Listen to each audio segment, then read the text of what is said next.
Merci pour l'invitation. Donc, c'est à moi d'ouvrir le bal.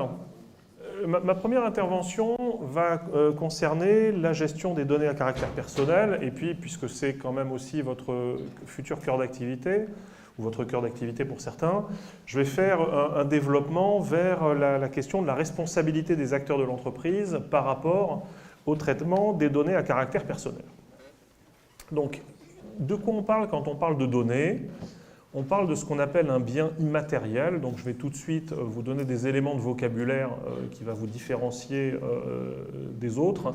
C'est qu'une donnée, ça n'a pas de propriétaire. On n'est pas propriétaire de données. Et une donnée, ça ne se vole pas. Parce que la donnée est un bien immatériel et voler, c'est pour les biens matériels. Donc, quand vous entendez parler de vol de données, vous savez que c'est quelqu'un qui ne connaît pas, qui parle. Donc, ensuite, la donnée, c'est de l'information, c'est des éléments d'information. Et en fait, il n'y a pas de régime juridique général de la donnée. En fait, selon la catégorie de données qui est considérée, vous allez avoir des régimes juridiques différents. Par exemple, dès le moment où cette donnée, c'est le produit de l'esprit humain dans le domaine littéraire et artistique, ça devient une œuvre et c'est protégé par le droit d'auteur. Pour les données qui sont relatives à une personne physique, et je reviendrai sur ces définitions-là plus tard, c'est des données qu'on va appeler à caractère personnel et elles seront gérées par un droit particulier dont je vais vous parler tout de suite après, qui s'appelle le droit des données à caractère personnel. Et puis sinon, pour d'autres données de type économique, vous avez le secret des affaires dont vous avez dû entendre parler, et ainsi de suite. Donc vous voyez, il n'y a pas de droit uniforme de la donnée, il y a des régimes de régulation qui dépendent du type de données et du modèle économique que l'on en fait. Et donc, nous, ce qui va nous intéresser dans ce cadre-là, c'est ce qu'on appelle les données à caractère personnel, qui sont dont la protection par la loi provient donc de la création de lois spécifiques pour ça, les lois qu'on appellera génériquement informatique et liberté, qui ont été créées dans le milieu fin des années 70 face au mésusage des données à caractère personnel par les États au cours de la première moitié du XXe siècle. Autrement dit, les fichiers de personnes qu'on allait rafler, mettre dans des trains et mettre à mort. Donc ça a laissé des mauvais souvenirs, on peut le comprendre. Et donc, dès le moment où l'État a commencé à développer l'informatisation des citoyens, il y a un certain nombre de personnes qui se sont en France élevées contre ça en disant « Hop, attendez, on ne peut pas faire n'importe quoi, il faut encadrer ça par la loi ». Et de ce fait, une loi ne marche que si on la fait respecter. Et la question, c'était comment est-ce qu'on fait respecter une loi qui est censée surveiller l'État? Si c'est un département du ministère qui surveille l'État, on va dire non, c'est pas correct, ça ne marche pas. Alors, on a mis en place ce qu'on appelle une autorité administrative indépendante. Une autorité administrative indépendante, c'est justement quelque chose qui fait respecter la loi, mais qui est censé être indépendant de l'État, qui éventuellement peut sanctionner l'État. Et donc en France, cette autorité administrative indépendante, c'est la CNIL, Commission nationale informatique et liberté. Et dans cette commission, il y a des commissaires, c'est comme ça que ça s'appelle. Et puis parce qu'avec 18 commissaires, on ne va pas faire grand-chose, il y a aussi plus de 200 personnels qui vont réaliser les missions de la CNIL, dont je vais vous parler juste après. Pour vous donner un ordre d'idée de quoi on parle, il y a des lois qui sont relativement banales. La loi informatique et liberté, tout de suite, elle pose le niveau. Vous voyez l'article 1. L'informatique doit être au service de chaque citoyen. Son développement doit s'opérer dans le cadre de la coopération internationale. Elle ne doit porter atteinte ni à l'identité humaine, ni aux droits de l'homme, ni à la vie privée, ni aux libertés individuelles ou publiques. Ça a été écrit en 1974-78. C'est quand même relativement visionnaire par rapport à ce qu'on voit aujourd'hui. Et donc, est apparue ensuite une mention qui dit « Toute personne dispose du droit de décider et de contrôler les usages qui sont faits des données à caractère personnel la concernant, dans les conditions fixées par la présente loi. » En fait, l'idée, c'est que dès le moment où un traitement de données manipule des données à caractère personnel, il y a une responsabilité qui va peser sur la personne qui manipule ces données parce qu'il y a des droits qui sont garantis par la loi aux personnes qui sont concernées par les données en question. Donc, par rapport à cette loi, en gros, que fait la CNIL? Il y a 4 grandes fonctions d'une autorité de protection des données comme la CNIL. Dans certains cas, le traitement ne peut pas être mis en œuvre, ou pardon, j'enlève ça, le traitement ne peut pas être mis en œuvre sans l'autorisation de l'autorité de protection. Ça a beaucoup diminué. Au début, c'était ça. La CNIL devait tout autoriser. Donc, vous imaginez le goulot d'étranglement que ça a pu représenter. Ensuite, une loi, ça marche bien que si on vérifie que les gens l'appliquent. Hein. On va aller toc-toc, on va sonner chez les gens, puis on va regarder ce qu'ils font avec les données à caractère personnel. Et puis, il y a différents modes de remédiation, mais si ça ne va pas, ben, on peut sanctionner de façon importante, avec en particulier, par exemple, des amendes pécuniaires publiques. Il y a eu des exemples récents de ce que la CNIL pouvait dire en la matière. Et puis, le conseil, parce que ça, c'est très important. La CNIL n'est pas là que pour taper. La CNIL marche sur deux jambes, comme on aime à le dire, et donc il y a une mission de conseil, c'est-à-dire que si vous avez un projet de traitement de données à caractère personnel qui est un peu innovant et vous ne savez pas trop si c'est légal, pas légal, etc., ben là aussi c'est vous qui frappez à la porte de la CNIL pour demander, et puis les services vont se pencher sur la question pour essayer d'aider l'entreprise à mettre en œuvre son traitement innovant, mais dans le respect de la loi informatique et liberté. Alors maintenant, on parle de données à caractère personnel, c'est quoi? C'est facile, il suffit de reprendre la loi, le RGPD qui le dit. En fait, est une donnée à caractère personnel toute information se rapportant à une personne physique identifiée ou identifiable. Hein, donc ce n'est pas des données d'entreprise, c'est des données de personnes. Et donc est réputée être une personne physique identifiable, une personne physique qui peut être identifiée, ok. Directement ou indirectement, notamment par référence à un identifiant tel qu'un nom, ça marche, un numéro d'identification, donc ça veut dire qu'une donnée à caractère personnel, c'est une plaque d'immatriculation, c'est un numéro de téléphone, ça peut être une adresse IP, des données de localisation, la trace de géolocalisation de votre ordiphone, un identifiant en ligne, votre pseudo sur tel ou tel réseau social. Et puis donc des éléments spécifiques propres à son identité physique, hein, couleur des yeux, taille, couleur de la peau, des cheveux, physiologiques, toutes les données de santé, génétique, évidemment, le code ADN, psychique, parce qu'effectivement l'état de la personne c'est aussi une donnée, et on le verra, une donnée très, très sensible, des éléments économiques, combien elle gagne, quelle est la marque de sa maison, de sa voiture, etc., culturel, social, etc. En plus, donc ça c'est le cadre général de ce que c'est qu'une donnée à caractère personnel, vous voyez c'est très large.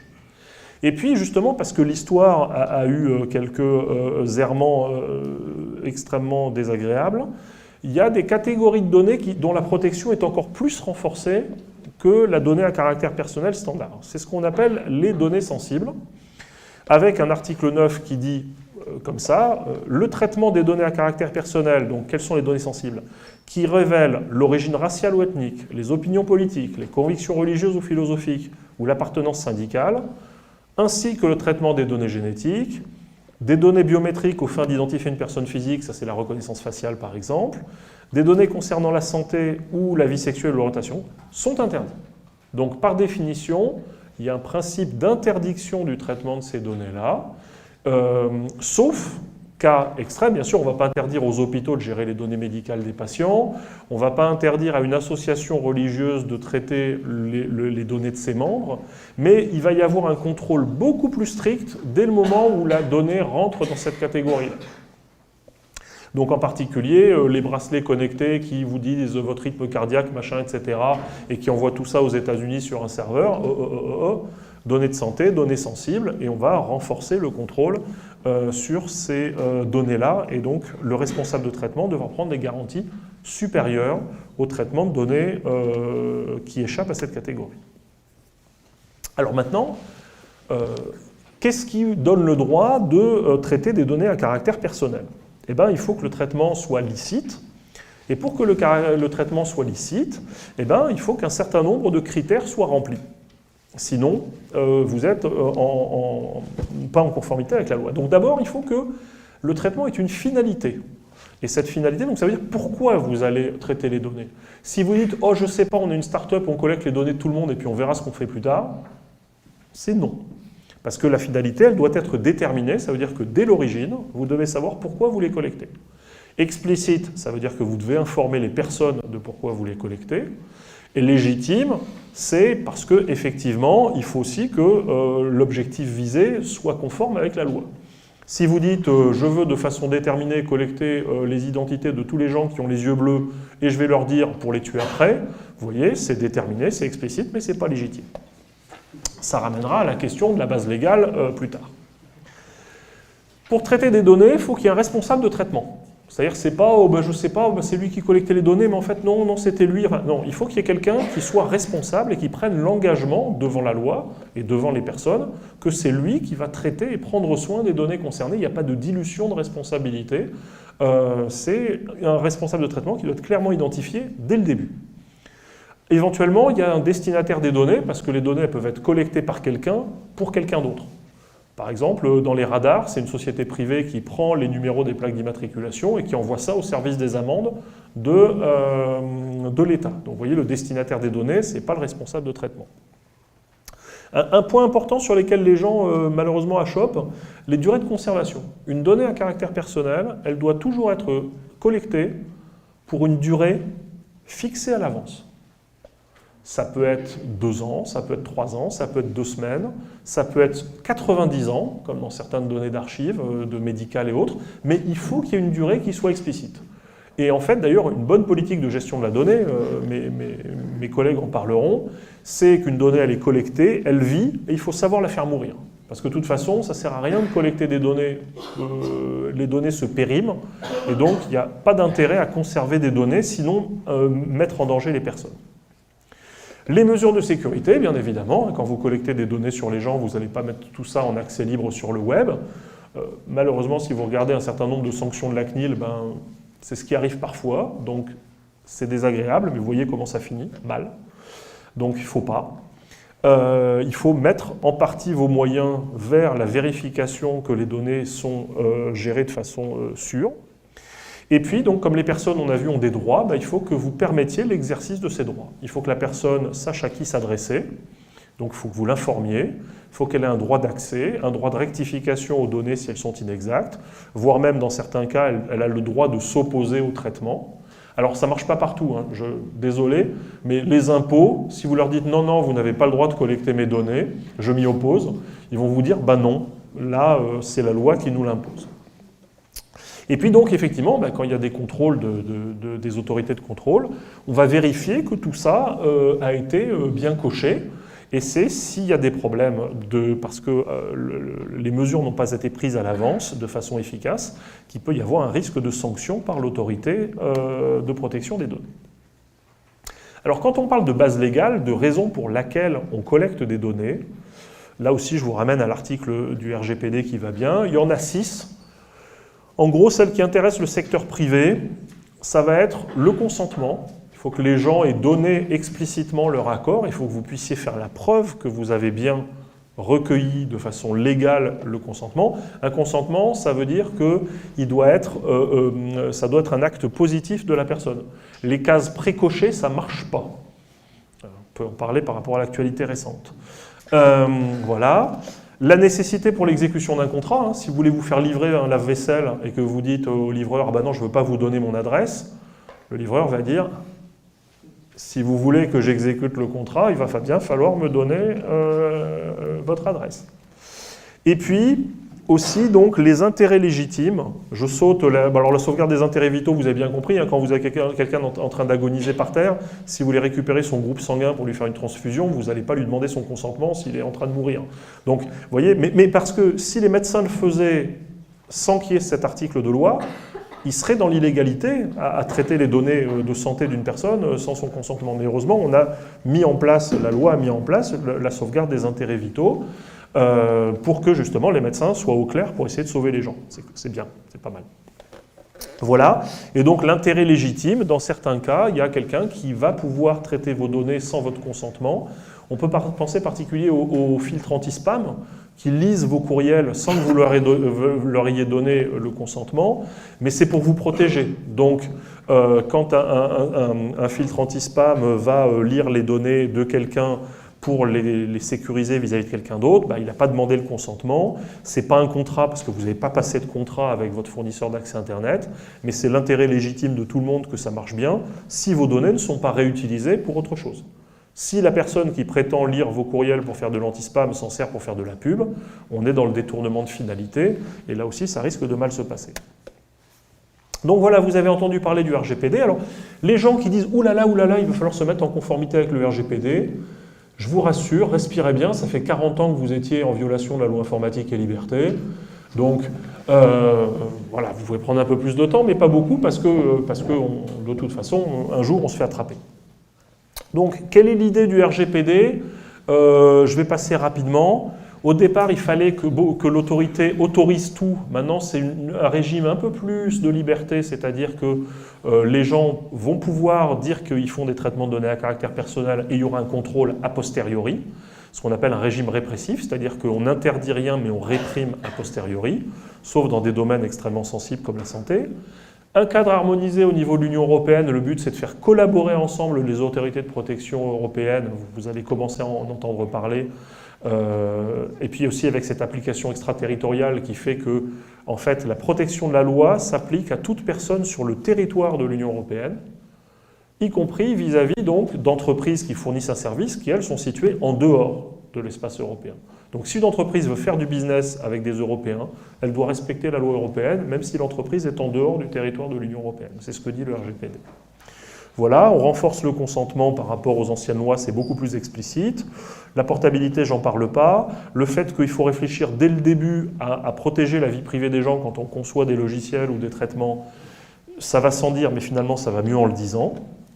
Et puis, si jamais il y a des fuites, avant, il y avait des responsables de traitement qui disaient « bon, on va cacher le caca du chat sous le tapis et puis on espère qu'on ne se fait pas attraper ». Là, maintenant, c'est plus légal quand il y a une violation de données à caractère personnel qui est importante.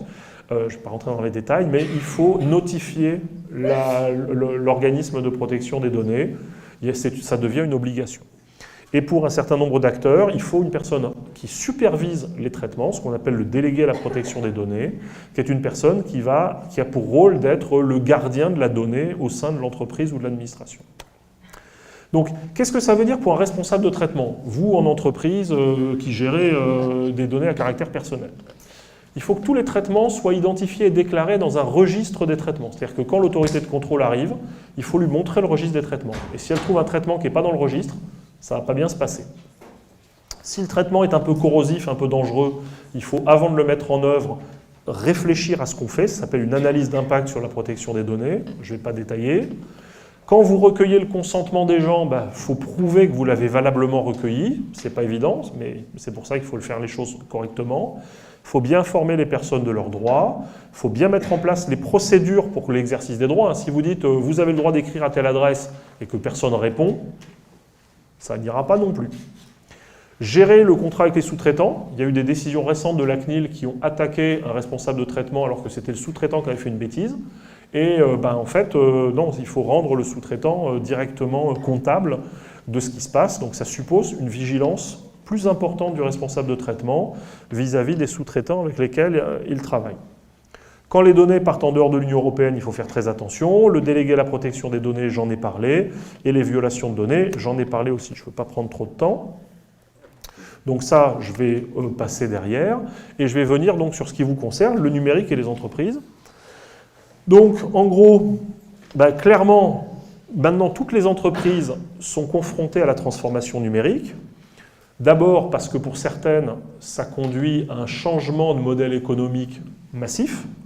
Il y a des entreprises, par exemple la Poste, avant, elle livrait du papier.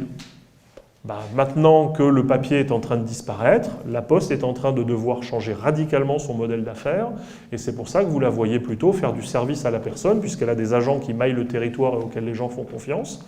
C'est une valeur pour l'entreprise, il ne faut pas le détruire et donc la Poste, du fait de la révolution numérique, modifie complètement son modèle d'affaires.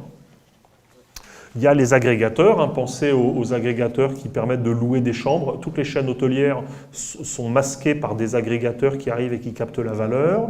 Passage de la propriété au service, c'est l'ubérisation en général, etc. Donc vous voyez, les entreprises déjà, elles sont percutées parce que parfois leur modèle d'affaires est complètement remis en cause. Ensuite, par la transformation des processus, regardez, dans un supermarché, maintenant on demande aux gens de passer eux-mêmes les articles en caisse, voire de prendre la douchette. Donc clairement, il y a un changement des rôles. Et puis la transformation des outils qui fait qu'avant, des trucs papier qui ne quittaient pas le bureau de la secrétaire, maintenant ils sont sur un disque dur et si on fait une fausse manip, ils sont sur l'Internet. Et donc effectivement, tout ça montre que ces aspects, l'informatique, ce n'est pas de la plomberie qu'on confie à un prestataire. Ça veut dire que pour l'entreprise, la donnée, c'est un élément stratégique du pilotage de l'entreprise. Et donc, c'est au niveau de la direction générale de l'entreprise que les décisions système d'information doivent être prises. Hein, on va le dire. On va le dire. Et donc, effectivement, avec justement des fonctions transversales qui émergent, on entend parler dans certaines boîtes de Chief Data Officer, en fait, de responsable de la donnée, mais pour expliquer que gérer la donnée, c'est un poste de management à temps plein. Et comme je l'ai dit, en plus, il y a une fonction support qui est le délégué, enfin il n'est pas seulement support, mais il est aussi pilotage, mais le délégué à la protection des données qui vérifie que dans les process de l'entreprise, ça se passe bien et qui peut conseiller en amont par rapport à l'évolution.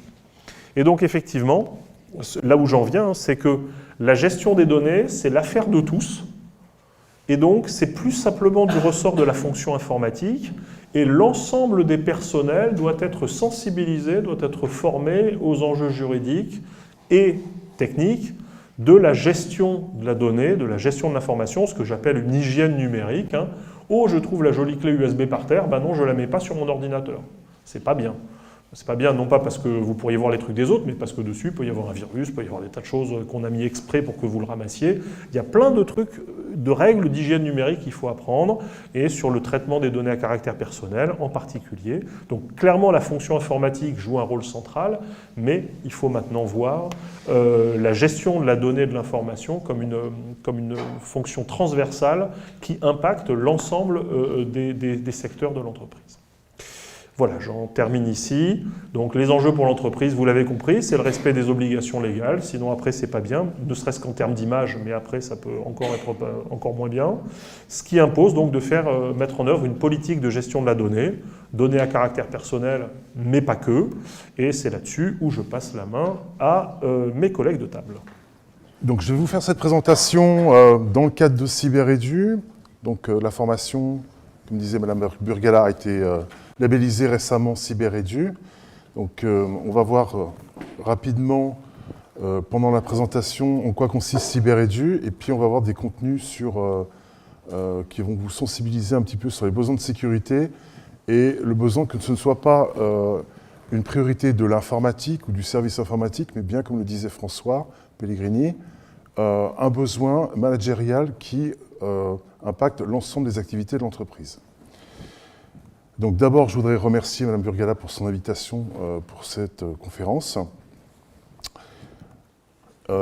Donc quelques incidents remarquables que j'aime bien citer, celle qui est assez remarquable, qui est celle de TV5 Monde.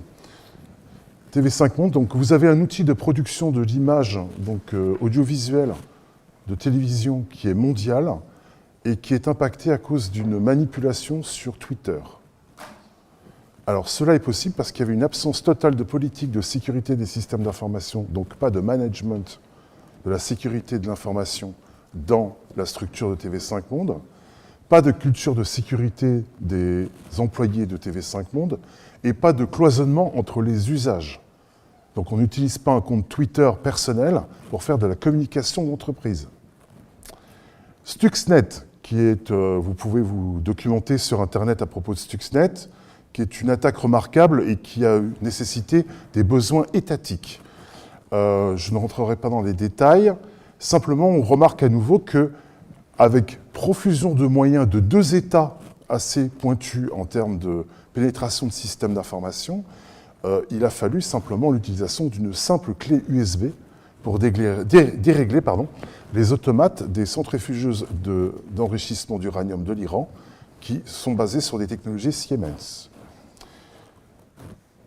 Des petites choses remarquables de 2007, donc la fuite des Volt 7 et Volt 8, qui sont quoi des failles finalement gardées secrètes par la CIA pour pouvoir manipuler des ordinateurs Windows. WannaCry, vous avez dû entendre parler, c'est un cheval de Troie qui a été au départ attrapé, on va dire, par son utilisateur, son premier utilisateur par un simple courrier. Le problème de WannaCry, c'est qu'il s'est mis à chiffrer les données des ordinateurs et à se proposer d'ordinateur en ordinateur pour faire finalement 250 000 victimes dans 150 pays. Alors dans le giron français, on a Renault, Toyota, bon ça c'est japonais, Saint-Gobain. Et Saint-Gobain a dû apprendre à faire fonctionner toute sa production avec crayon papier. Ça s'appelle un plan de continuité d'activité, un PCA. Ils savent faire maintenant. Maintenant, ils savent faire. Alors, l'ensemble du système hospitalier anglais aussi a été touché par WannaCry. Il y a eu une variante le mois d'après qui s'appelait NotPetya, où au départ, les éditeurs d'antivirus pensaient être du WannaCry bis. Et en fait, la grande différence entre NotPetya et WannaCry, c'est que pour WannaCry, on demande une rançon et on obtient une clé de déchiffrement pour récupérer ces fichiers chiffrés. Pour NotPetya, il n'y a pas de possibilité de recouvrir ces fichiers. Donc c'est de la destruction en fait. Mais le temps qu'on s'en aperçoive, tout ça a été masqué. Donc ça a été déclaré comme arme de guerre par l'OTAN. En mai, on a eu droit à des piégeages de logiciels dits gratuits via les moteurs de recherche, type Google ou autres, et des liens piégés sur Facebook. Donc là, on est pareil, sur l'usage. Hein. Ça, c'est WannaCry, une cartographie de la progression de WannaCry dans le temps. Donc en bleu, on a l'accumulation des ordinateurs infectés par WannaCry, et en jaune ou en orange, on a la quantité d'ordinateurs qui se rajoutent au total. Vous remarquerez le creux, ça c'est quand il y a eu le bruit médiatique autour de WannaCry, et puis après la reprise des activités. Donc vous voyez bien que ce n'est pas un problème d'informatique, c'est un problème de est-ce qu'on s'en occupe ou est-ce qu'on ne s'en occupe pas, ou est-ce qu'on fait comme Saint-Gobain, on se met à lancer la production avec crayon papier. Alors vous inquiétez pas, c'est pas fini, puisqu'en fait, il y a techniquement ce qu'on appelle un switch. Donc ça veut dire que dans le code du virus WannaCry, il y avait un petit bouton pour éteindre. Et ce petit bouton était simplement l'existence ou non d'un domaine comme unif-repo, mais un domaine bidon acheté. Et il a suffi de bloquer ce domaine pour que tout d'un coup WannaCry ne fonctionne plus. Aujourd'hui, WannaCry existe toujours, il se propage toujours. Pourquoi est-ce qu'il se propage? Parce qu'il exploite des failles de système Windows non mis à jour. Parce qu'on trouve ça trop coûteux de mettre à jour des systèmes Windows.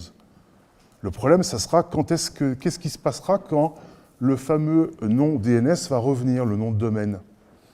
Ben, vous avez X centaines de milliers de machines infectées qui, pour l'instant, ne chiffrent pas le contenu de leur disque dur, qui vont se mettre à chiffrer leur disque dur.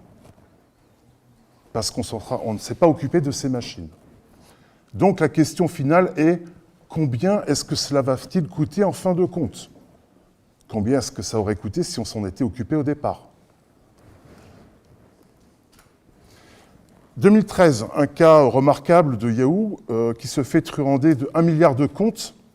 Donc on a une sécurité qui est en place et pourtant on se fait quand même violer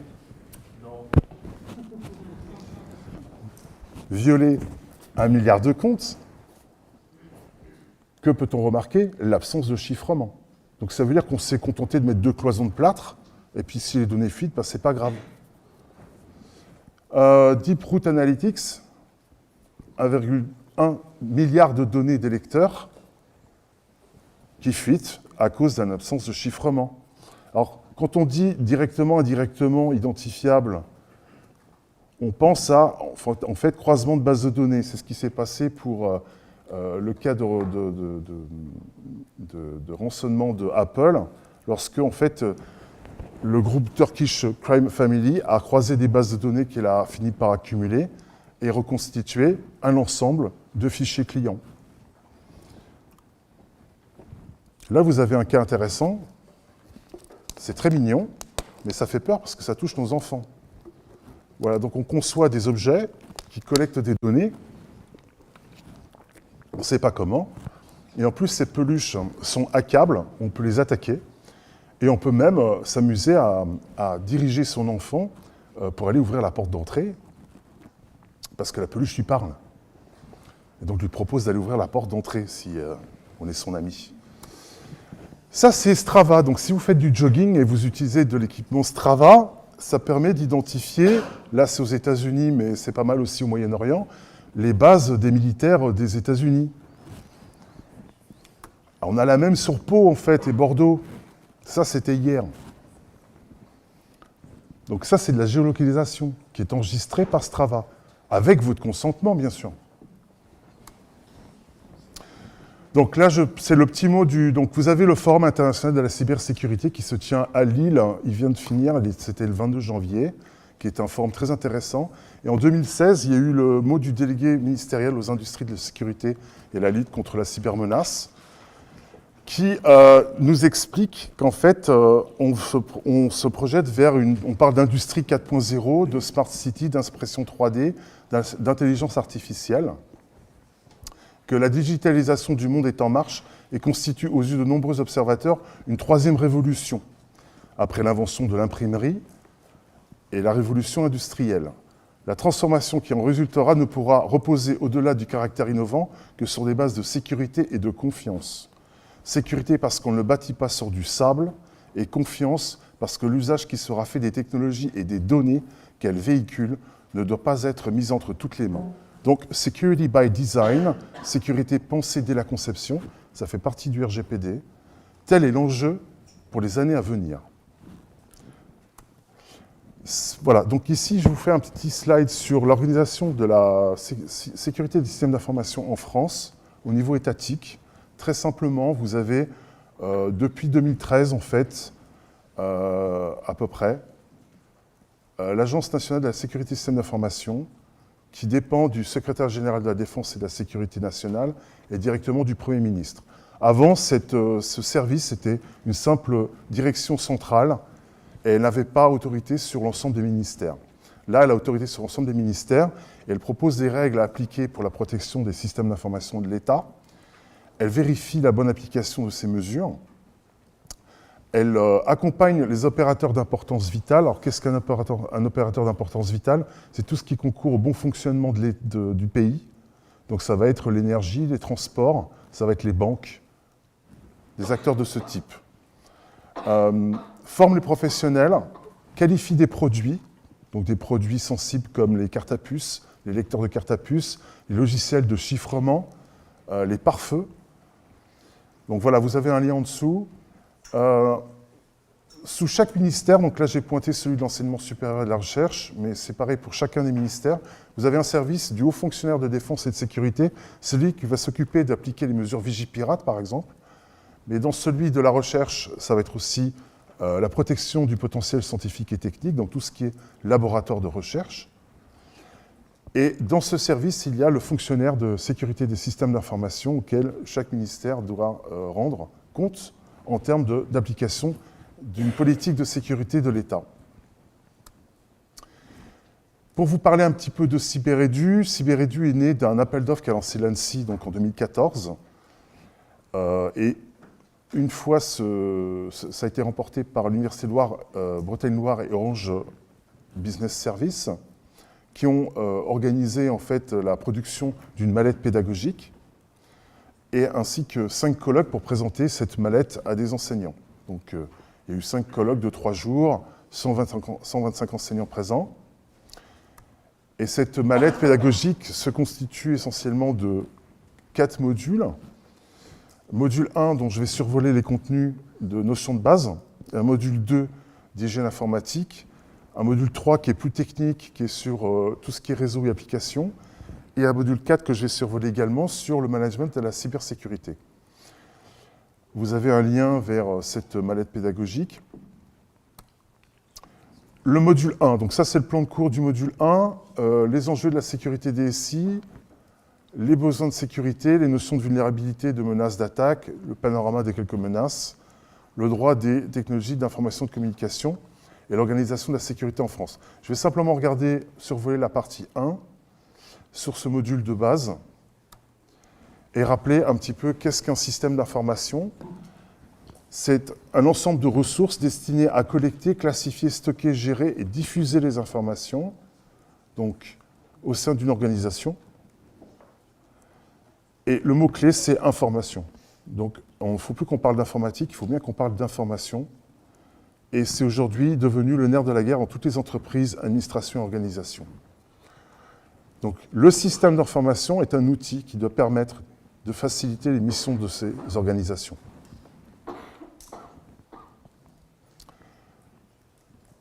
Bien distinguer, c'est important, les processus métiers, donc ceux que vous allez exercer, ça peut être des comptables, ça peut être des commerciaux, ça peut être aussi des informaticiens qui eux-mêmes ont un métier.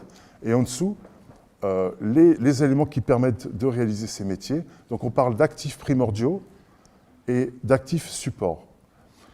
Les actifs supports, on va reconnaître la partie un peu informatique et matériel, réseau, logiciel, mais vous avez aussi les personnes qui elles-mêmes réalisent ces processus métiers sur des lieux qu'on appelle des sites, avec une organisation.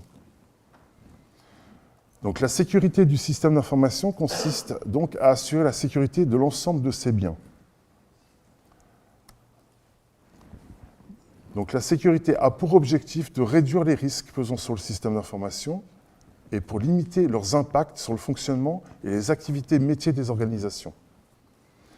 La gestion de la sécurité au sein d'un système d'information n'a pas pour objectif de vous faire obstruction, donc ce n'est pas un empêcheur de tourner en rond. Il contribue à la qualité de service que les utilisateurs sont en droit d'attendre et garantit au personnel le niveau de protection dont ils ont besoin en fait. Donc quels sont les enjeux?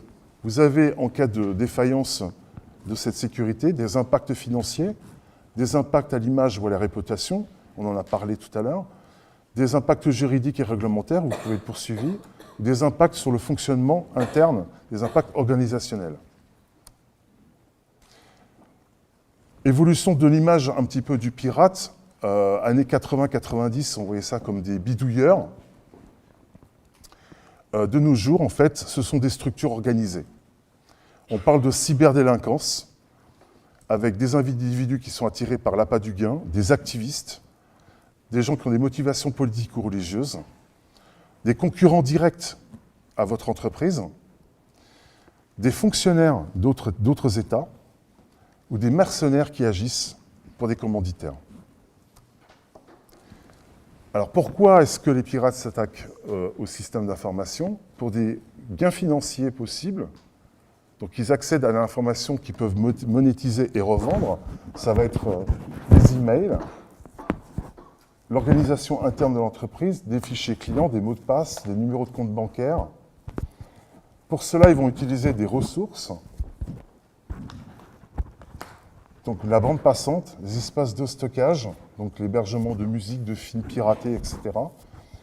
Ou des réseaux de machines infectées. Donc un virus comme WannaCry ou d'autres types de virus peuvent infecter tout un tas de machines qu'on va pouvoir piloter de concert pour réaliser des actions de malveillance sur des cibles déterminées.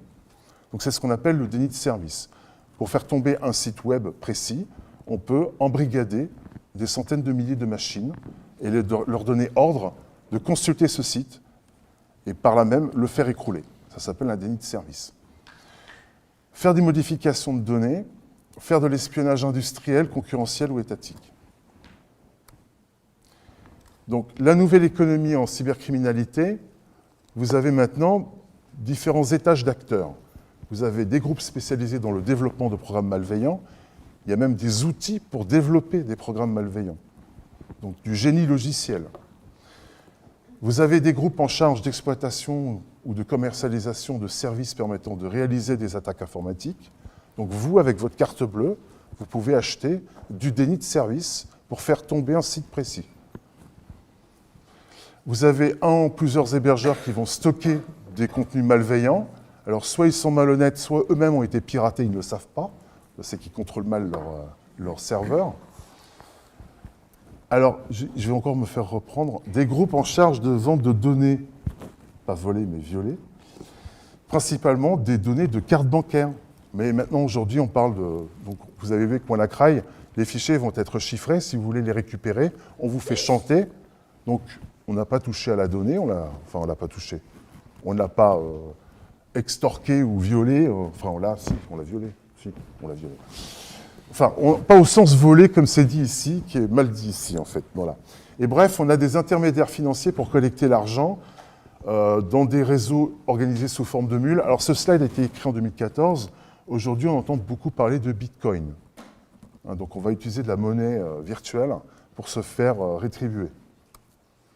Alors là, c'est intéressant, c'est le rapport un petit peu de valeur entre la commercialisation de numéros de carte bancaire entre 2 et 10 $, la location d'un réseau de machines, comme vous disiez tout à l'heure, pour faire écrouler un site, donc un réseau dit de botnet, ça vient de robots en réseau.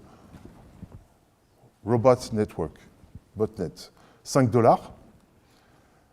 Le prix de commercialisation d'un malware, donc on a fabriqué un tout nouveau virus qu'on va vendre sur un marché, ça va être 2 400 $. C'est pas mal. Alors, qu'est-ce qu'on peut avoir comme atteinte à la sécurité? Perte, falsification, recopie de données de personnes, d'entreprises, d'organismes, de laboratoires, d'administrations, de services régaliens de l'État, et donc on l'a dit tout à l'heure, d'opérateurs d'importance vitale en énergie, transport, eau potable. Impact financier, sur des structures comme Bercy, TV5 Monde, Renault, Saint-Gobain, on l'a vu. Impact sur la personne, diffamation, divulgation d'informations personnelles, harcèlement, usurpation d'identité. Donc ça, c'était un rapide survol de tout ce qui est initiation à la cybersécurité dans le module 1. Là, je vais faire un survol du module 4 sur la gestion de la cybersécurité au sein d'une organisation, avec 2 thématiques principales, c'est comment intégrer la sécurité dans l'organisation et comment intégrer la sécurité dans les projets. Je reprends le slide, mais là je reprécise des choses, parce qu'on parlait d'actifs primordiaux et d'actifs supports. Pour ceux qui ont vu ou qui vont voir les analyses de risque, on parle, je l'ai souligné ici, de biens essentiels et de biens supports. Donc on revoit les mêmes processus métier information, et en dessous les outils qui permettent de les réaliser avec des personnes, bien sûr. Alors, préambule, les mesures de sécurité à mettre en place dépendent de l'activité. Donc, il y a un contexte, en fait, de l'organisation, de la réglementation et des contraintes de son écosystème. Une entreprise n'a pas les mêmes besoins qu'une administration ou qu'un laboratoire. Afin d'évaluer le niveau de sécurité attendu, les questions suivantes peuvent être posées. Donc, on va voir qu'on parle toujours d'information et on ne parle pas d'informatique. Qu'est-ce que je veux protéger? De quoi je veux me protéger? À quel type de risque mon organisation est exposée? Ça peut être la concurrence. Qu'est-ce que je redoute? Quelles sont les normes qui s'appliquent à mon organisation? Alors, on peut s'inspirer des normes internationales, donc l'ISO 27000, et de guides nationaux produits par l'ANSSI, le CLUSIF, voire de politiques qui s'appliquent à l'État, mais dont on peut s'inspirer pour son entreprise, comme la politique de sécurité des systèmes d'information de l'État ou le référentiel général de sécurité. Un panorama rapide des normes. Donc, la famille ISO 27000 comprend plusieurs normes. La 27001 qui permet de définir des systèmes de management de la sécurité de l'information. Donc, comment est-ce qu'on gère cette sécurité de l'information? Un code de bonne conduite est décrit dans la 27002. La gestion des risques est décrite dans la 27005. Vous en avez une particulière qui n'est pas sur ce slide, qui est comment on protège dans le cloud les données à caractère personnel, qui est la 27018. Donc, les normes continuent à être produites au fur et à mesure dans le temps. Ici, si vous regardez cette pyramide entre l'organisationnel et l'opérationnel, vous avez l'étalement des différentes ensembles de mesures en fonction de où elles s'appliquent dans l'organisation ou l'entreprise. Vous avez tout en bas des choses assez techniques comme la sécurité physique et environnementale des salles machines, une sécurité opérationnelle des machines ou des logiciels, le chiffrement avec de la cryptographie. Au-dessus, vous allez avoir la sécurité des communications, les contrôles d'accès, comment vous faites l'acquisition ou le développement ou la maintenance de vos systèmes d'information, aussi la relation avec les fournisseurs, la gestion de la continuité d'activité. Tout au-dessus, vous voyez, en termes organisationnels, il faut avoir une politique de sécurité de l'information et il faut organiser la sécurité de l'information avec une gestion des actifs. Et vous voyez qu'il y a une relation avec une sécurité liée aux ressources humaines. Donc vous embauchez pas n'importe qui pour faire n'importe quoi avec n'importe quelle information. Donc, on rappelle 27002. Donc le 27002 2013, c'est la version de l'année 2013, constitue un code de bonne conduite. Elle est composée de 114 mesures réparties dans 14 chapitres, donc avec différents domaines organisationnels et techniques qu'on voit dans le schéma. Donc c'est une approche globale de la sécurité des systèmes d'information. La politique de sécurité des systèmes d'information de l'État, elle, regroupe 194 exigences. Donc vous voyez qu'on peut aller au-delà des 114, on peut avoir sa propre version de PSSI adaptée à son contexte et à son organisation. L'intérêt de cette norme, en fait, c'est une démarche rigoureuse et stable dans le temps, avec l'établissement du contexte, une définition de comment on va apprécier les risques, le choix que l'on va faire pour traiter ces risques, comment est-ce qu'on apprécie, on accepte ces risques, et comment on communique, et avec quelle concertation, on va gérer ces risques des systèmes d'information. Et enfin, tout ça ne peut pas fonctionner si on ne revoit pas régulièrement ce que votre système d'information évolue. On découvre des nouvelles failles dans les systèmes qui les portent. Vous avez des nouvelles personnes qui rentrent, d'autres qui sortent.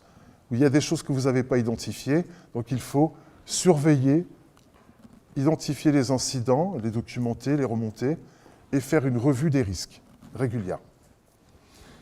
Alors l'avantage de cette démarche, c'est qu'elle est rationnelle, elle est souple, c'est-à-dire qu'on est capable de commencer petit, sur un petit périmètre, et on peut aller sur un périmètre plus large avec un plus grand niveau de détail. Les limites de cette gestion des risques, c'est que l'organisation doit s'approprier cette approche. Alors moi, je n'appelle pas ça une limite, je pense que c'est un prérequis que dans votre entreprise, tout le monde sache qu'il faut mettre en place une gestion des risques. Ça demande de la formation, une bonne culture de gestion de projet, et il serait bon d'avoir une cartographie de votre système d'information. Il existe des outils qui peuvent vous aider. Il y a la méthode EBIOS donc, qui est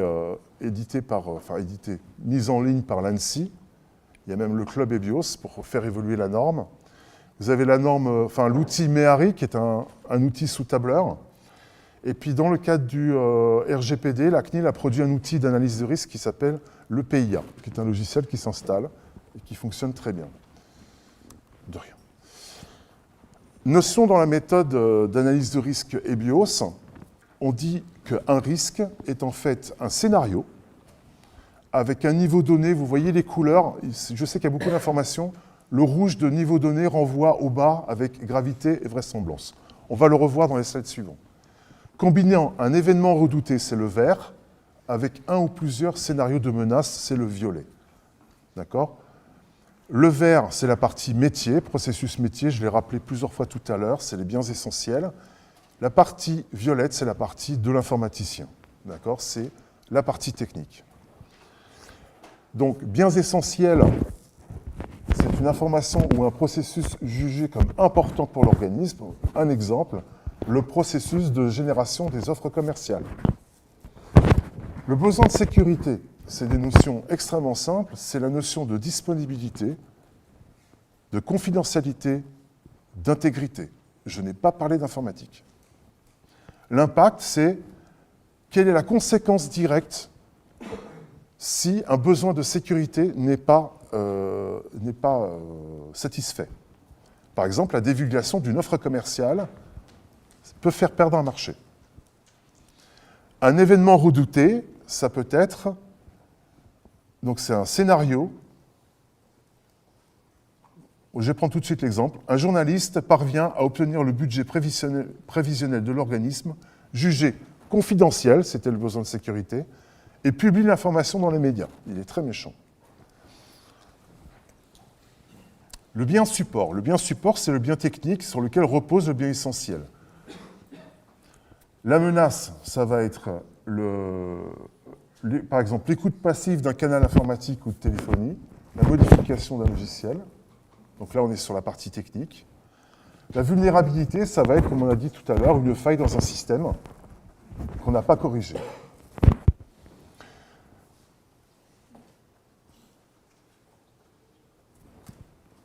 je vais avancer là-dessus. Voilà un petit peu la démarche de la méthode EBIOS. On a à gauche la maîtrise d'ouvrage et les métiers, à droite l'informatique.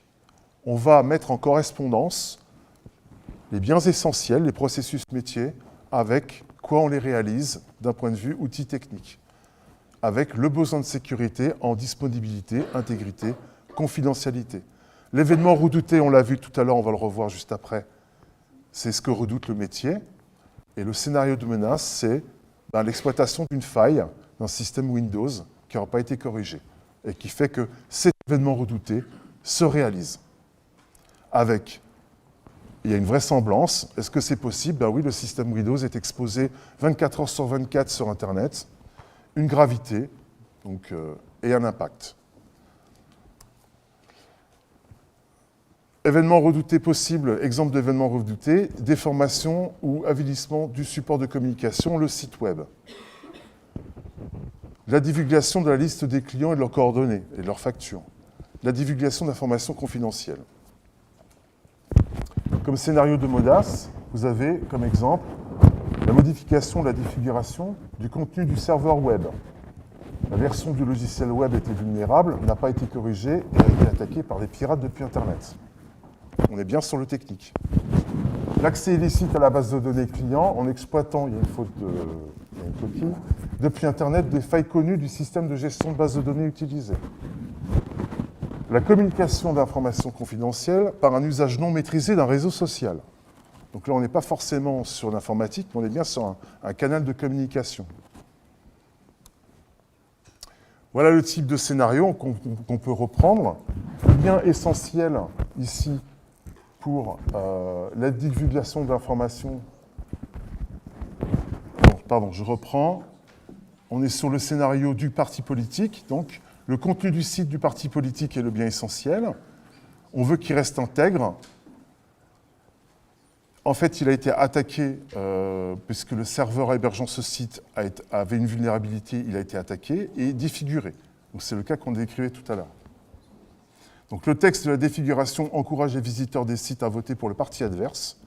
Les messages laissés par les attaquants comportent des critiques sur la sécurité des sites et des slogans à caractère politique. Donc ça, c'est l'impact. Compromission de la base de données de l'opérateur. Donc le bien essentiel, c'était l'information sur les clients. Il fallait qu'il reste confidentiel. La base de données a été piratée et là, le contenu a été récupéré. Cas du soldat, donc le cas d'un raid qui est divulgué sur Facebook. L'information était confidentielle, même secret défense. L'impact aurait pu atteindre, donc l'impact, c'est les vies humaines, la perte d'une bataille, l'annulation du raid. Vulnérabilité, c'est le soldat qui est en fait le bien support. La menace, c'était la divulgation. Et donc, il a été maladroit et étourdi. Ça a été sa vulnérabilité. Alors, juste pour finir, vous avez ici un outil qui vous permet de naviguer dans le référentiel du RGPD qui s'appelle DataWise. On peut rechercher la rubrique sécurité. Vous voyez qu'en bas et dans le graphique, ça renvoie vers un ensemble d'articles. Et ici, on peut faire un focus, grâce à cette recherche, sur l'article 32, sur la sécurité du traitement. Et on lit, compte tenu de l'état des connaissances, des coûts de mise en œuvre et de la nature, de la portée, du contexte et des finalités du traitement ainsi que des risques, pour le droit et les libertés des personnes physiques, le responsable du traitement et le sous-traitant mettent en œuvre les mesures techniques et organisationnelles appropriées afin de garantir un niveau de sécurité adapté aux risques, y compris aux autres et selon les besoins. Donc, on est bien dans l'obligation de sécuriser le système d'information qui contient des données à caractère personnel. Voilà, j'en ai fini. Alors, on va attaquer dans le vif du sujet. Ça, normalement, c'est l'écran que vous allez rencontrer en arrivant au bureau un matin. Voilà, qu'on soit clair, ça va vous arriver dans les mois qui viennent, dans les semaines qui viennent, une fois que vous allez vous retrouver en entreprise. Il y a encore beaucoup de monde, beaucoup de dirigeants qui se disent on verra quand ça m'arrivera. C'est juste une statistique, hein, ça va vous arriver. Tout à l'heure, on a entendu parler de Yahoo qui s'est fait piquer 1 milliard de comptes. Vous faites peut-être partie de ce milliard d'adresses mail. Donc un jour, ces adresses mail, elles vont vous revenir avec un virus. C'est du 100% garanti. Et vous allez vous retrouver avec ce fameux problème de ransomware. En croisant les chiffres de la Chambre de commerce et industrie, de la gendarmerie et de la DGSI, on estime que dans le Béarn, uniquement dans le Béarn, il y a à peu près deux attaques par semaine, 2 attaques réussies par semaine. Donc encore une fois, vous allez y avoir droit. Ça marche très bien, les virus changent tous les jours, c'est bien fait. Bien souvent, les gens n'appellent pas ou surtout ne savent pas réagir face à ce genre d'attaque. Ce qui se passe, c'est que vous allumez votre ordi un matin et vous vous retrouvez avec ce genre d'écran. Et quand vous allez, alors là c'est un faux, hein, ça se voit assez facilement, mais quand vous allez essayer de cliquer sur vos applis, plus rien ne fonctionnera et vous allez vous retrouver avec des dossiers renommés avec des noms bizarres.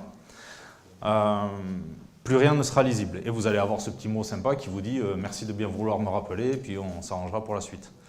Vous allez envoyer un mail à ce monsieur, bon là c'est noreply@gmail.com et il va vous expliquer la suite des événements. Il va vous expliquer que vous avez 72 heures en général, 72 heures pour lui envoyer 5, 10, 15 bitcoins.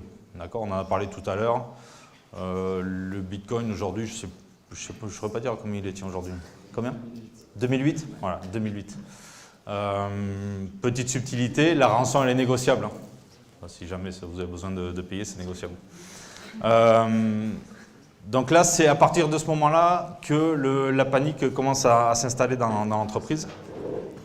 Le chef d'entreprise est complètement perdu, les collaborateurs sont perdus, ne savent pas trop ce qu'il faut faire et comment le faire. Et là, il y a plusieurs réactions. J'ai eu une fois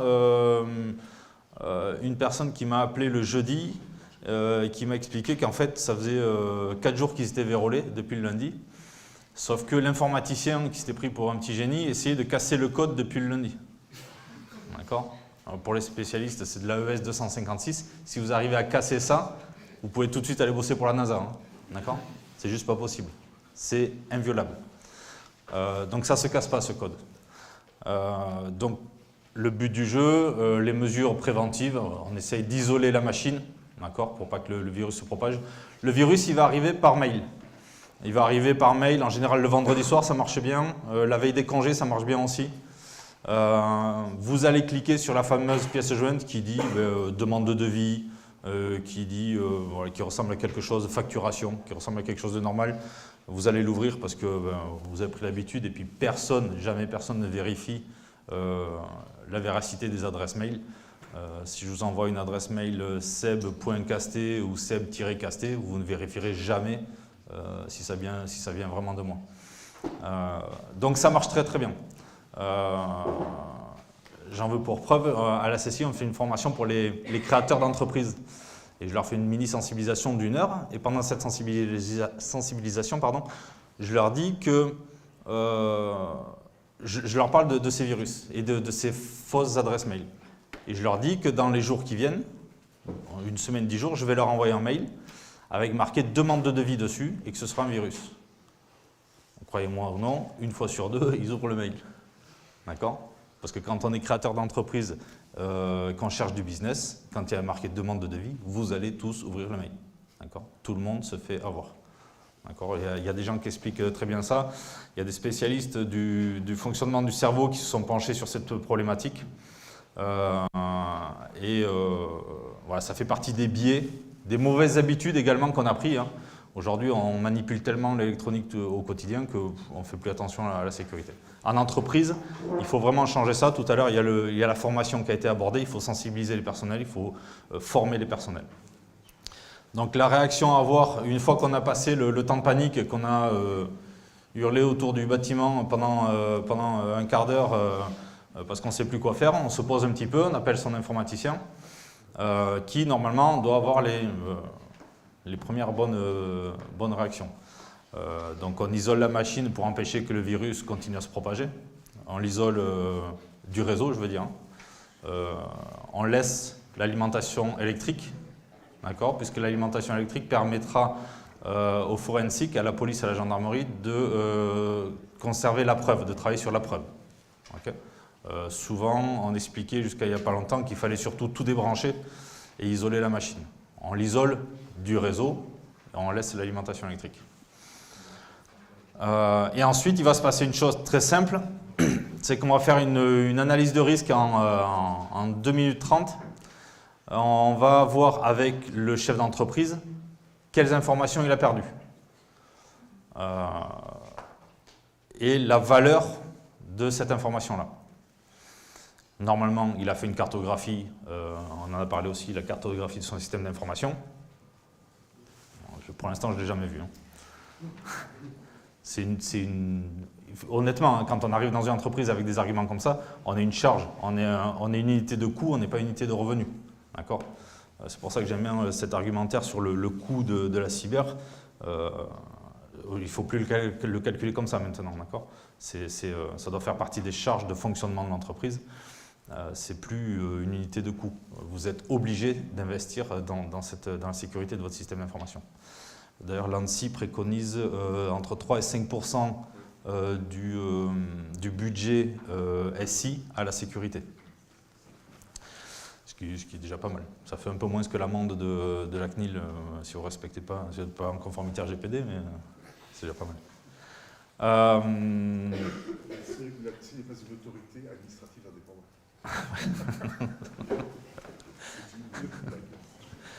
Donc, cette analyse de risque va rapidement nous permettre de voir où est l'info et quelle info importante a disparu.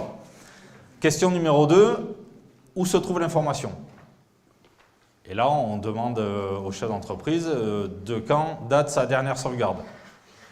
C'est à ce moment-là, en général, qu'il y a un gros blanc.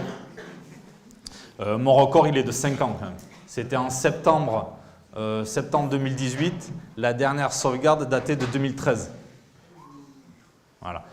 Alors, tout le monde fait la grimace quand on le dit comme ça. On se dit, dans un amphi, on se dit, waouh, le boulet. La personne, le chef d'entreprise, était sûr de lui, sûr de sa procédure, avait mis une procédure en place avec ses collaborateurs. Il y avait une sauvegarde, vous savez, les fameuses disquettes jour pair, jour impair, tous ces trucs-là qui datent des années 80. Il était sûr de lui, et ça marchait, et il y avait une procédure. Il ne s'est jamais posé la question. Première grosse erreur, cette procédure n'a jamais été contrôlée. Encore une fois, on retombe dans un travers de facilité. Les sauvegardes, aujourd'hui, ne sont jamais contrôlées. D'accord ? Personne, il n'y a pas un chef d'entreprise ou un DSI qui va remonter sa sauvegarde une fois de temps en temps, tous les 6 mois, et qui va dire, tiens, en fait, on va voir si la dernière sauvegarde est intègre et conforme et fonctionne bien. Ça n'existe pas. Non, je ne veux pas dire ça. C'est très, très rare. Donc là, si on reste sur le cas de mon record de 5 ans, là, il y a eu un gros blanc. Et là, on est passé en... alors on était déjà en gestion de crise, mais gestion de catastrophe, où on va essayer de récupérer les données et où on commence à discuter avec le hacker et on lui demande comment ça se passe pour récupérer les données. Il vous explique qu'il veut des bitcoins. Alors, vous allez expliquer ça aux dirigeants ce que c'est que des bitcoins. Vous allez lui dire qu'il va falloir créer un compte, qu'il va falloir qu'il appelle son banquier pour créer un compte pour acheter des bitcoins. Voilà. Vous lui dites en même temps qu'il doit parler à ses salariés pour les rassurer. D'accord ? Parce que tout le monde s'est rendu compte qu'il se passait quelque chose de bizarre, que l'activité était arrêtée. J'ai fait que des petites entreprises hein, dans le Béarn. C'était entre 20 et 30 personnes. D'accord ? Quand vous avez 30 personnes qui toquent à la porte du dirigeant et qui demandent qu'est-ce qui se passe, pourquoi on ne bosse plus, ça fait bizarre. Il y a un choc émotionnel, il y a un choc psychologique qui est énorme à gérer. Là, le chef d'entreprise, le responsable, il en prend de partout. C'est très très compliqué à gérer. Donc prévenir l'assureur aussi. Aller l'expliquer qu'il est obligé d'aller porter plainte mais que vous allez l'accompagner parce que vous savez très bien que la personne qui va le recevoir au bureau de police ou de gendarmerie, ben, il ne comprend rien à la cyber. Alors, il faut être honnête, c'est en train de changer. La gendarmerie est en train de former ses personnels, ils sont en train de leur parler de cyber, qu'est-ce que c'est qu'un ransomware, etc. Ça, c'est en train de changer. Et pendant tout ce temps-là, la boîte, elle est bloquée, hein. La boîte, elle est fermée. Le plus rapide que j'ai réussi à faire, c'est 10 jours. 10 jours sans activité. Quand vous avez dit à vos gars ben, de refaire le stock 2 fois, de refaire la peinture, de ranger le dépôt, de prendre quelques jours de congé, 10 jours, c'est très très long. D'accord ? Ça peut couler une boîte. Honnêtement, ça peut couler une boîte. Ben voilà, ensuite ben on paye la rançon et on récupère dans les 48 heures, on récupère ces données. Ça va assez vite, c'est bien fait. Y a pas mal de gens qui maintiennent que les hackers, une fois que vous avez payé, les hackers ne rendent pas la clé. Je ne suis pas d'accord. Pour l'instant, j'ai récupéré la clé à chaque fois. Il y a une bonne raison, c'est que si jamais ils ne rendent pas la clé, ils détruisent leur business model. D'accord ? Tout simplement. Si jamais ils ne rendent pas la clé, plus personne ne paiera la rançon. Donc pour l'instant, j'affirme qu'ils rendent la clé.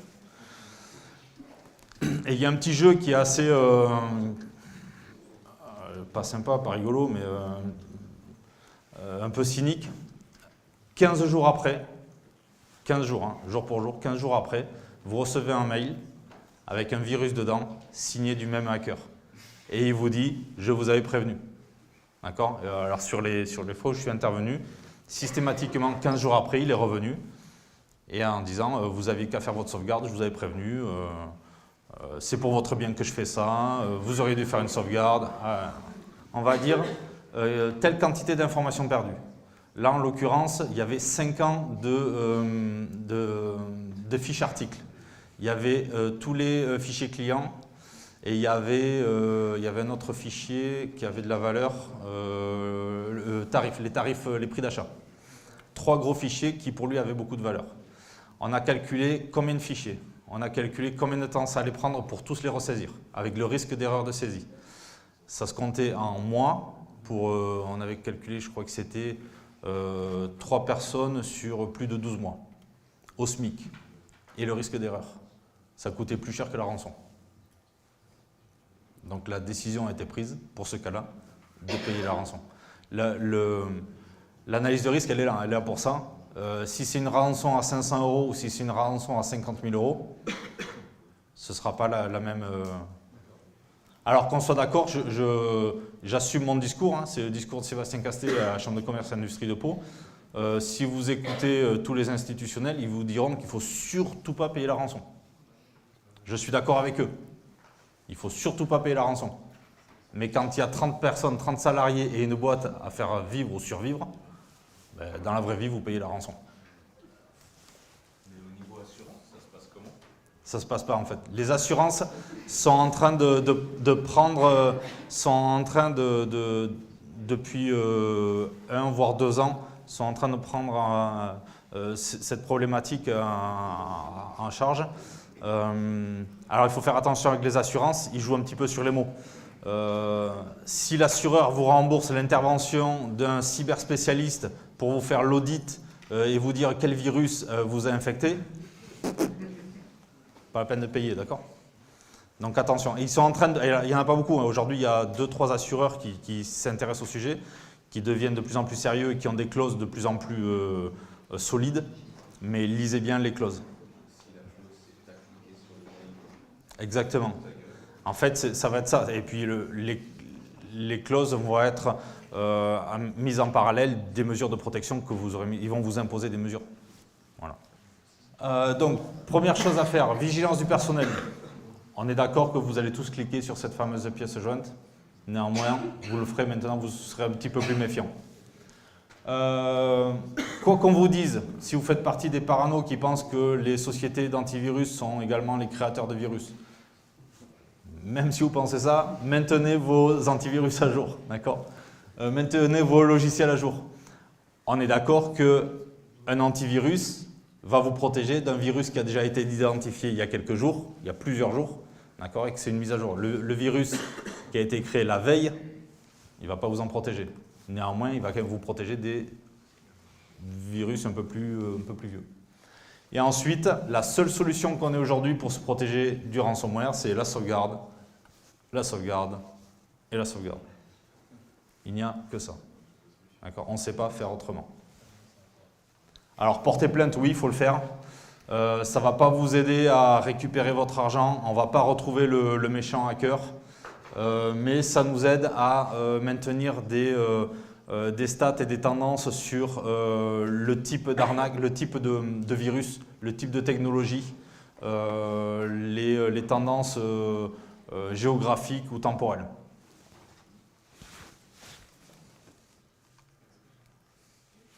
Allez, on en fait une deuxième qui marche bien aussi, l'arnaque au président, vite fait. On va parler d'ingénierie sociale. En fait, on va récupérer des informations sur vous, sur vos collaborateurs et sur l'entreprise. Le but du jeu étant d'entrer dans l'entreprise par un moyen plus ou moins légal et d'arriver à vous faire un virement complètement légalement. Ça marche vraiment très bien. Hein. Ouais, voilà, je l'ai mis en dessous. Une expérience locale qui était à Niort. Il y a quand même une personne dans sa boîte qui a cliqué, qui a fait un virement de 1,6 million d'euros. D'accord ? En une fois. Donc 40 personnes virées, la boîte fermée. Vous imaginez. Alors, encore une fois, dans un amphi, ça fait sourire. Dans la vraie vie, ça pique. Hein. Un exemple palois qui a bien fonctionné aussi. Il y a quelqu'un qui s'était, quand je tenais ce discours, il y a quelqu'un dans la salle qui s'était offusqué, qui disait mais c'est pas normal que quelqu'un ait une autorisation de virement de 1,6 million. Ok, effectivement. Donc à combien est-ce que vous mettez votre limitation? Est-ce que c'est à 500 euros? Est-ce que votre comptable a une autorisation de faire des virements de 500 euros, de 5 000 euros, de 50 000 euros? On a eu, alors pour vous dire jusqu'où l'ingénierie sociale est poussée, il y a eu sur Pau donc un virement fait le jeudi soir de 40 000 euros, ce qui était la limite autorisée par la comptable pour faire des virements. Le virement est passé sans soulever aucun soupçon. Et le lendemain, le vendredi, à nouveau 40 000 euros. Et là, ils se sont dit, tiens, c'est bizarre quand même. 2 fois 40 000 euros. Donc celui-là a pu être identifié, alors je ne sais plus si c'est par la banque ou par le dirigeant, il a pu être stoppé. D'accord ? Sinon, il y a 80 000 euros qui s'échappaient de l'entreprise comme ça, très facilement. Le principe de base de l'arnaque au président, c'est monté entre 4 et 6 mois avant l'attaque. Le hacker va récupérer un maximum d'informations sur votre société, sur votre fonctionnement. C'est très très facile. Vous rentrez dans les boîtes aujourd'hui. Alors déjà sur Internet, vous avez énormément de choses. Vous allez sur LinkedIn, vous allez sur société.com, vous allez sur Facebook. Vous avez énormément d'infos sur le fonctionnement de l'entreprise. Ensuite, vous allez dans l'entreprise. Et là, c'est que du bonheur. Vous arrivez avec une petite veste, une cravate, une petite mallette et vous accédez à pas mal d'informations. Vous avez le tableau des congés. Qu'est-ce que j'ai vu d'intéressant? Dans le hall d'accueil, vous avez les déplacements. Jean-François, déplacement Maroc, prospect numéro... ça, c'était super intéressant. Vous avez les dates. Donc, vous savez que Jean-François, il est en Ukraine la deuxième semaine du mois d'août. Très bien. Donc, vous prenez quelques infos et en parallèle, vous prenez contact avec une personne que vous avez identifiée dans l'entreprise, la plus proche possible de la compta ou la plus susceptible de faire ce fameux virement. Vous mettez en place une relation intime. Là, ça devient compliqué parce qu'on touche dans l'affect. On touche à l'affect et là, il y a le côté psycho qui commence à vous remuer un petit peu. Donc, il y a cette relation de confiance qui s'installe. Vous faites passer pour un prospect, un client, un futur client, un futur fournisseur. Et le jour de l'attaque, vous rappelez cette personne et vous lui dites, voilà, je suis avec Jean-François, on est au fin fond de l'Ukraine, on va signer un gros contrat. C'est le contrat du siècle. Si jamais on ne signe pas, on perd le contrat, on est tous à la rue demain. Donc, il faut absolument faire une avance. Voilà le numéro de compte. Et là, ça marche très très bien. Vous avez, je vais dire, peut-être pas une personne sur deux, mais pas loin, qui va faire ce virement. Vous rajoutez un petit peu, pour rester dans l'affect et dans le côté psychologique, vous rajoutez du surtout t'en parle à personne, c'est juste entre nous. Ça, on aime bien être dans le secret, ça. Ça renforce un petit peu le lien. Et ça marche bien. Et vous allez avoir un petit peu moins d'une personne sur deux qui va faire ce fameux virement. Et ensuite, c'est trop tard. Après, ça fait, vous savez, comme dans les films américains, quand on voit la carte du monde, là, ça part dans tous les sens et vous ne retrouvez plus votre argent.